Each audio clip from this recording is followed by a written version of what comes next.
queen. And her teddy bear. Oh my God. Very disturbing. Any comments on the construction of the costume? The costume is dollar store. This is like kids' armor from the dollar store. Top of the headpiece and my cod piece are horseshoe crabs I got in North Carolina. Plumbing section of Home Depot is great for Borg if you're ever looking. The only thing I didn't make was, say, the electronic plasma and the boots, but otherwise everything is what I built, plus maybe about 10 pounds of hot glue. Does the arm work? Oh yeah. Turn it on.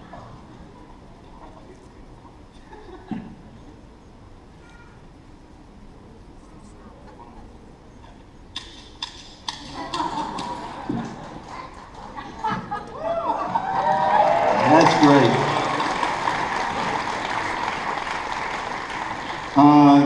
Beautiful work. I think we've been assimilated by you. Well done. Thank you, Randy Jennings. Well done. Jackie DeMattis, come on up here, Jackie. Speaking of Borg, we got a Borg queen in the house.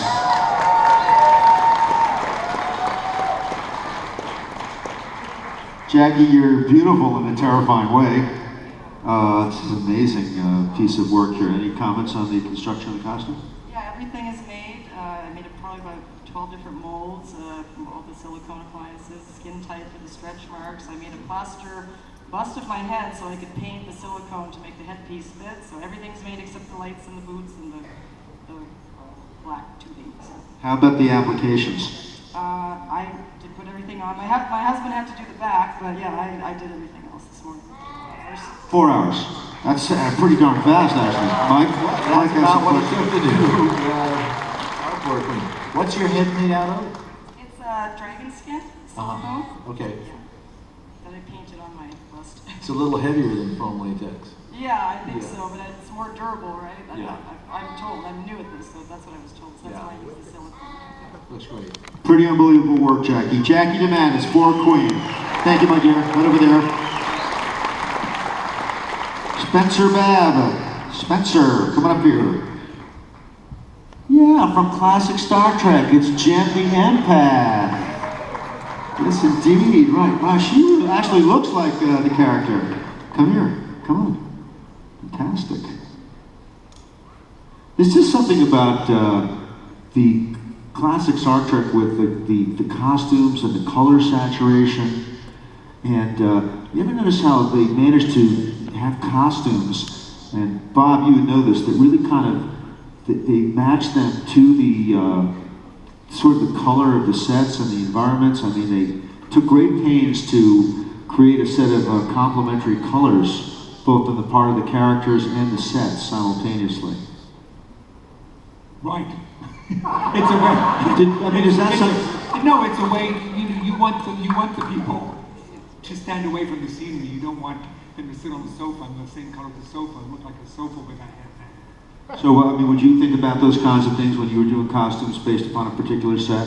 You'd say, well, you know, as I always say, the sets were being designed at the same time the costumes and the makeup were being designed, so we would share certain amounts of information that we had. Like, I'm thinking these colors and I'm thinking this, and Michael would show me what he had going, and I would always ask the ubiquitous question to him, which is, how big does the neck opening need to be? Because it was always the question, because we had to move forward. The thing is that Michael and I had a great parallel thought process, so, you know, I would say 95% of the time we hit it. And when we didn't, it was just fun anyway. I think you had a more... we had Band-Aids to cover it the rest of the time. It's a more muted or not as saturated a color palette for next gen, let's say. It depends on the episode, but definitely there was a certain mandate about, in other words, I couldn't do anything like this. I couldn't do anything that was based on Greek or Roman, no drapery, none of that. It was, they wanted it to be something entirely new. The color palette, you know, I did a few things that I learned the hard way, that perhaps that strong a color was not going to work in this particular instance. So I wouldn't say muted. I mean, just the way I look at things, you know. Anyway, because if you look at Pushing Daisies, there's nothing muted about that. All right, well, that's a beautiful piece of work. Thank you, Spencer. Spencer Babb, and is Jim the Impact. Right over there, please. Thank you. Alan and Debbie Burkowski. We've got Chaotica and Arachnia, son of a gun.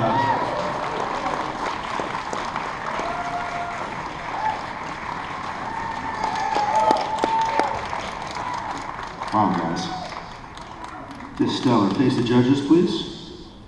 Can you, either of you, give us some comments about the making of these beautiful costumes? We actually made every piece of this, every bead, every stitch, the collar, the wig, everything was done by us. You're telling me that this, what do you call this, beadwork? All cobbled together? I mean, Absolutely. you can't get patterns like this. You got to do it bead by bead. We drafted all the patterns ourselves for both costumes. Holy Mama Lucian. You did your own embroidery. Yeah, that's crazy.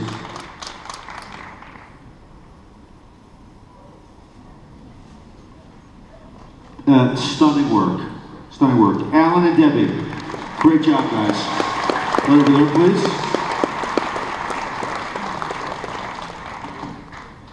Bina, is that Silo or Sailo? Sabine Sailo is a Vulcan master. Come here, my dear. Can you make it okay? Look at you.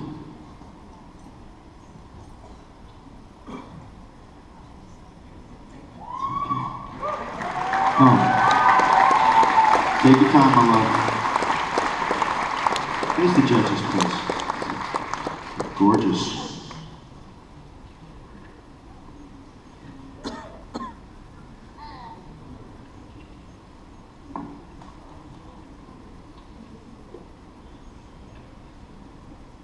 I think you just got somebody just gigging at a cat call for you. You still got it. Let's hear it for Sabina, everybody. Thank you so much, my dear. Can you stand over there? Are you able to do that? Here we go. Right over here. We'll get you a chair, no problem. Take a seat. Well done. Pilar Montez is a reconstituted Borg. Let's welcome Pilar.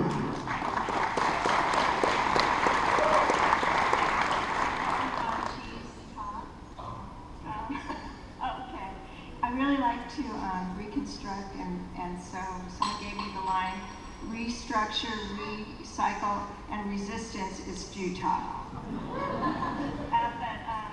Yeah, this is the inside of a DVD player, and I just opened it up and put it in various places.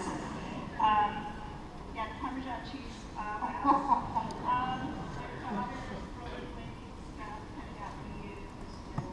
There's all kinds of stuff on it. And I'm crafting. Very well done. Thank you so much. Pilar Montez. Borg. Joel, come on. Joel Hebost. Yeah, I'm sorry, there's somebody else with you. It's Joel and Emily is Campio and Roxana. Oh, that's Loxana. That's who you are. Loxana. Campio was one of her husbands, or a paramour. Yes, come on over here so the judges can take a closer look. Yes.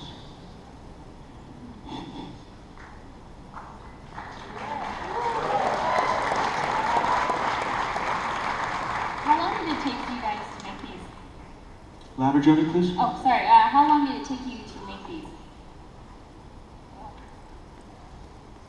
I started working on it about 4 months ago, and I kind of sewed most of it right away, but I've been beading for about 2 weeks, and I was driving everybody crazy in our room with the smell of glue beading. So I've been gluing all day too, and then I did all his makeup, and I've never done that before, but because I've watched Face Off so many times, it encouraged me to do it. All right, thank you so much, folks. Good job. Over there, please. King and Lori. Queen, Borg, and Drone. Let's have a nice welcome for King and Lori.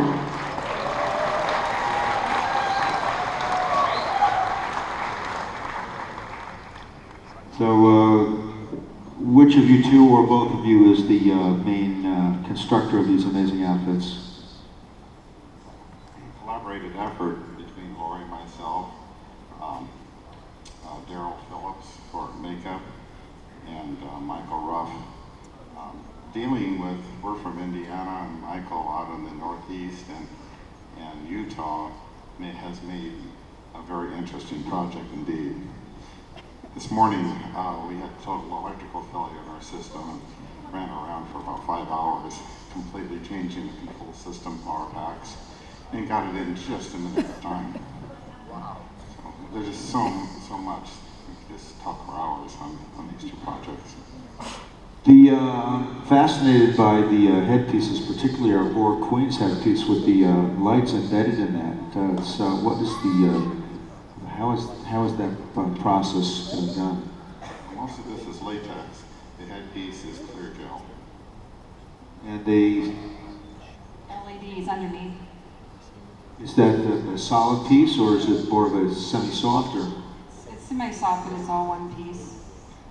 blended beautifully? And of course, what is the main media of the costumes? What is that term? Latex. Latex. Molded latex. Okay. Does the arm work?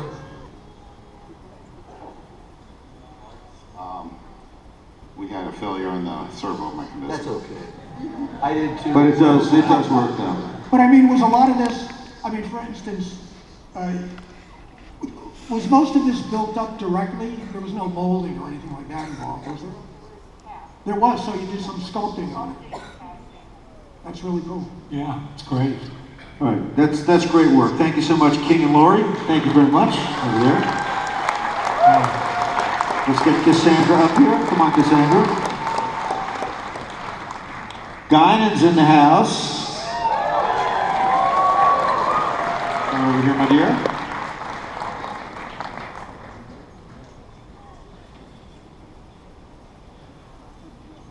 And how do you put the costume together? Do you work from a pattern? And how do you? It's all just looking at her costumes on the show and just measuring myself and actually taking it from.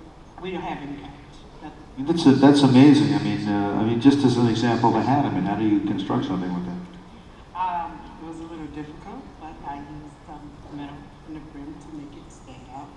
And I actually have a plastic like molding, so it sits on my head, and then the material fell on. Is that your real hair? No, not today. I was going to say it's gorgeous, but yeah, no. I mean, you really pulled off Guinan sweet. Did you shave your eyebrows?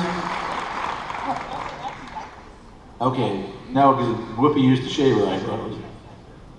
All right, well, that's beautiful work. Thank you, Cassandra. Yeah, your pizza hat's great. That's right. Over there, please. Thank you.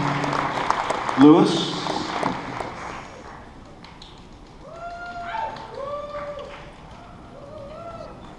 Lewis is Vulcan Ambassador Sobal.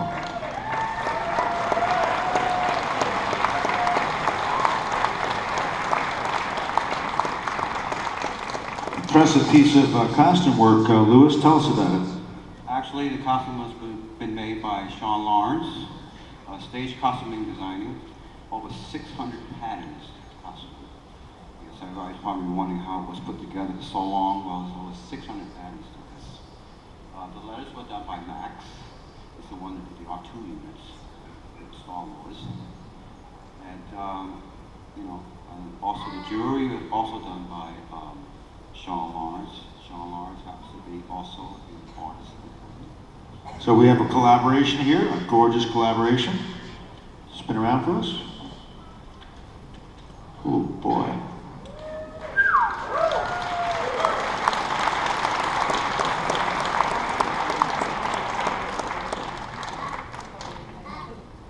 Okay, thank you, Lewis. Over there, please. Suli Ju. And her companion, it's Shauna and Elvis. believe this is the first Andorian Elvis that I've ever seen. I mean, I've seen just about every other kind. Of course, Shauna from classic Star Trek, played originally by Angelique Pettyjohn. Where's your big, it wouldn't go through TSA. Oh. It probably wouldn't have.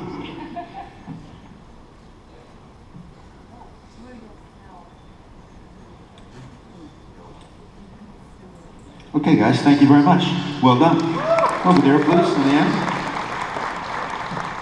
Goldie? Any chance of us squeezing down? I'm so sorry. I realize we're very tightly packed up here. Let's see if we can squeeze down a little bit more and fit a few more people here. Goldie and companion are Rila and Damar. They're aquatic beings from the green world. From Argon. Yes. I'm Rila. Lieutenant Argon. And I'm too sexy for my dress. Let me dress. And I'm too sexy for my guilt. So sexy.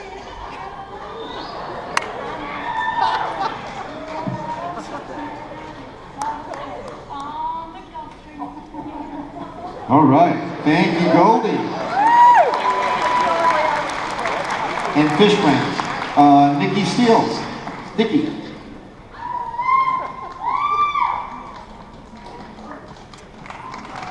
On the original series, she plays Droxine.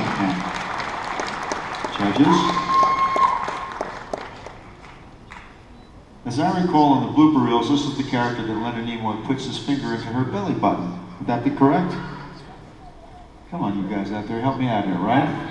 I think I got it right, Doug? Yeah.